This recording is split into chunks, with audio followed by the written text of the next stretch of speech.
right, man. Take me through through fight week and through preparation. What's it been like this time around? Been a good fight camp. Preparation, same gyms and coaches as normal. I brought in a different jiu-jitsu coach. I don't always travel with the jiu-jitsu coach because just if you look at my fights, I'm not on the ground that much. I'm not really looking for the submission as much as I'm looking for the knockout. It's just where my comfort level's at and just where the percentages lie. The numbers don't lie, and I tend to punch rather than grab. Being that I'm fighting Ben, who's a good practitioner in jiu-jitsu, he's got a really dangerous guard, and he's a fellow 10th Planet guy. I took my jiu-jitsu coach, Jared Carlson, who's another 10th Planet Jiu-Jitsu black belt, brought him with me, been working with him, doing a lot of guard stuff, just to really, not necessarily amount offensive jiu-jitsu, but really just play defensive, get to where my high percentages are, which are getting out of that guard, getting back on the feet. If an opportunity presents itself, obviously I'll take it. If a neck shows up, I'll grab it. But really just to put the fight in a good position for me. But it's been a good camp. And kind of, I don't know if reinvigorated. I can't think of the right word, but I changed some things. Coming off of 2 losses, going into this camp, I wrote down on my goals, find the little things that you get excited about. The things that you learn something new at the gym. When you drive home from the gym, you're thinking about that move, and you're excited to go back to the gym the next day to see how much better you've gotten about it. That's the kind of stuff that I used to do earlier in my career, and that's what made me fall in love with the sport and made me progress so fast because I was always trying to get better at something. I think the last couple of fights, I kind of just trusted in the routine rather than trusting in myself pushing myself and the passion and this getting better at small things every day.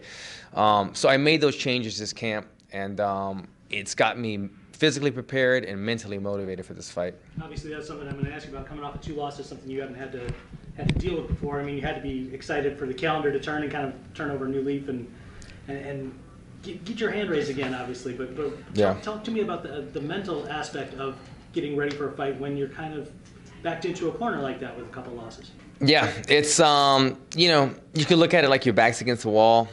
And I look at it like, yeah, you know what? I need a win here. 2 losses in a row doesn't look good. You don't want 3 losses in a row in the UFC. You never know what's going to happen. But I just want that feeling, that momentum back. I want 2016, I went undefeated. Had a phenomenal year. 2017, I only fought twice and I lost both of those fights. A dramatic shift in momentum right there. I was a guy that was knocking on the door at the top 10 the entire 2016, and then I go and lose 2 fights in a row, and I lost a lot of my momentum. So as you said, going into 2018, I wanted nothing more to get back in the win column, but I want to do it in a big way, honestly. I want the win first and foremost, but I feel like a win here with a finish, with something that's a highlight reel, with something that is a performance bonus type worthy win, puts me right back in position. Because, everybody has bumps in the road. You've seen it with every champion. You've seen it with every big name. Everybody has bumps in the road, and that's all I see this as. It was a bump in the road. It's not an Allen on a decline. It was Allen that lost a fight, made a wrong decision, zigged when I should have zagged, but I'm going to come back, put on a great performance, and be right back there, that guy knocking on the door at the top 10. Talk about when they called you and said, all right, this is who you're going to fight. I mean, obviously, I know you guys done some training together, right? But not necessarily hardcore training, but you're at least teammates under the same banner. And was that a weird thing for you? Yeah, me and Ben are definitely friendly, man. He's a guy that I respect. We chat on social media now and then. I've always kind of liked his I've always found him as like an honorable guy. When he kind of like, something about him, like he keeps the martial arts code, and I've always respected that. And to be honest, I've never even said this before, but when I think about it, he kind of resembles my brother, and I think that's part of it too. He looks a lot like my brother with the bald head and the beard. That's how my brother looks. You want to punch your brother? I don't know. Maybe it's a love-hate kind of thing. I used to punch my brother quite a bit. But something about him, man, I've always kind of liked Ben. I've always respected him. Fun fighter to watch. Always says good stuff. So I had no kind of ill will against him. The first time I met Ben years back, we sparred 5 rounds in a row, became friends. We both then went under the 10th Planet banner together. Eddie Bravo coaches both of us. So when I got the call initially, I was like, I don't want to fight this guy. But I also had been out of fights for 6 months, coming off 2 losses. I didn't have very many options. I didn't have a lot of leverage. With the UFC is saying, I don't want to take this fight. And then if they say, well, then we'll look for something 2 months down the line, I couldn't go that long. So we spoke with my management and they discussed it and they said, look, I think you should take this fight. It's a friend. Ben has fought friends before. This is the first for me, but he's fought it friends numerous times. He knows how to deal with it. I know I could deal with it. I'm professional. I reached out to Ben and I told him, look, this is the situation I'm in. I don't want to fight you, but if this is what they want us to do, let's just go and do it, man. Let's just go knock it out the park and then be cool after. And so once I accepted that, I've kind of embraced this fight as a fight, as an opponent. I see him as a good opponent for me to come back and do what I spoke about, come and make a big splash. This is obviously a home fight for him. You got to fight in LA a couple years ago, right? Mm-hmm, yeah. Is there such a thing as a home cage advantage, or does that? I mean, I know you guys love to say, "Hey, man, once the door closes, everything goes out the window. Yeah. And it doesn't matter where you're at." But does it in some ways? In fighting, you're always looking for your advantage or your opponent's weakness. You know, if Ben's fighting at home, obviously he's going to say, look, I'm going to channel this energy and use the hometown crowd and the momentum, the people and the hometown favorite to encourage him and boost him during the fight. And then I have to look at it in my aspect as well. I'm going to use this energy. If they're booing me and cheering Ben, I have to use that energy as well and take that negative energy and just use it to motivate me. So fighters will always say that. You look at somebody and they say, he's too tall, he's too short. I have the reach advantage. He's slower, I'm faster. You're always going to find that obvious example of why you should win. And then it just goes deeper than that. But at the end of the day, you're right.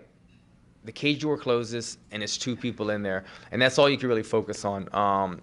He'll feel the energy going into the octagon, and I'll feel the energy there as well. I have my family flying into this fight. That's all I need. My wife and my son there, I'll try to kind of find out where they are and know where they are ahead of time, and I'll keep that in my mind, and that'll be my cheering section for the fight. Obviously, when we talk about him, we talk about kind of those grappling credentials that he has.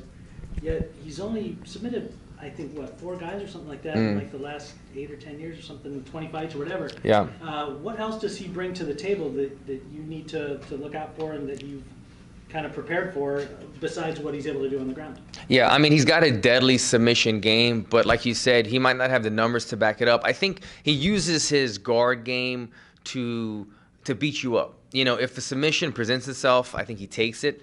Otherwise, he likes to hold you in rubber guard, drop elbows, make you pay. We've seen in the past, I've seen he's won fights just by elbowing guys from the guard. Even though they got the takedown, he was able to do more damage from the bottom, which is kind of a new thing in MMA fight, in fighting in general. Normally, if you get the takedown, you're the guy winning. If you're on your back, you're not winning. But Ben is a guy that's kind of changed that because he's wrapping you up, making you defend, dropping elbows, cutting you, and then when the round ends, he's stealing rounds like that. So he keeps that in mind. He's got very long limbs, very long legs, good flexibility. He's able to do a lot of damage like that. It's something I've been working on, defending that. Aside from his guard game, I think he relies on his clinch a lot. You know, he's got such long arms that when he gets hit in the face, he instinctually looks to grab. Grab an overhook, grab an underhook, get you in the plum, land those long knees. He's done a lot of damage with his knees over the years, and you have to be always aware of him. I've seen his knees just come out of nowhere. He throws them very fast. But I see holes in that as well. I see that if you put hands in his face, he'll kind of close his eyes and look to grab something. And if I'm not there for him to grab and I'm punching him and striking him, I think that's where a lot of openings present itself. Sure. Every event there's a fight that people like to talk about and say, hey man, like this could be the fight of the night. With your friendship with him and kind of that storyline, that backstory, it's got some of those intangibles, don't you think? I mean, do you go into a fight like this thinking, hey man, could be 50 grand extra for both of us? I'm always thinking about 50 grand extra. You know, it's not a distraction for me. It's a motivation. You know, I was before the UFC, I was getting fight of the night. Every fight I was in, if it was a regional show or a smaller show, or they were like, that's fight of the night, man. And I'm like, shit, if I'm in the UFC, that's 50 grand. I'd be racking up a lot of money right now. So when I got to the UFC, it was perfect. That was how I got into UFC. We talked to Joe Silva at the time, and we said, look, man, go and watch my fights. Go and see how many of those are barn burners. Go and see how many of those are fight of the nights, and tell me if you don't think I'm the type of guy that you want in the UFC. They signed me after that. My fight that they signed me was a fight of the night. He signed me after that. And then my UFC debut was a fight of the night. So it's something that's always on my mind. Ben, when I saw this fight, I text Sean Shelby right away. I said, you got to put me on the main card, man. You got to put me on Big Fox. The Big Fox, I did great on it last time. This is a fight stylistically that we're two southpaws. We both press forward. We're both kind of Muay Thai stylists with the jiu-jitsu background as well. But I think this is a good fight, man, that the fans will want to see. And so it's in my mind. But to be honest, as much as I love the fight of the nights, I would love to get out of there unscathed as well with a performance bonus. And that's the goal, man. That's been the goal of this entire camp is, as I said earlier, putting on a performance that makes people take note again, that people say, okay, Alan's back in that realm. He just had a hiccup in the road. So that is my goal. That is my goal. As much as I like Ben, to put him away in this fight and then have a beer with him after. It's funny that most of you guys start to say that now, like, yeah, 50,000 is great. I don't want fight of the night. I don't want to be all beat up. I want submission of the night or knockout. You know, I'm looking to fight, 4 or 5 times this year. That's my goal, to fight a lot of fights, to main event my first fight this year. And a lot of times fight of the night entails layoffs with suspensions, broken hands, a lot of things like that. And I'm just looking to get out of this injury-free so I can fight again in maybe 2 or 3 months. You obviously had that fantastic run before the skid. A couple names on there that look really good right now. Is this kind of you mentioned sort of a reinvention starting now.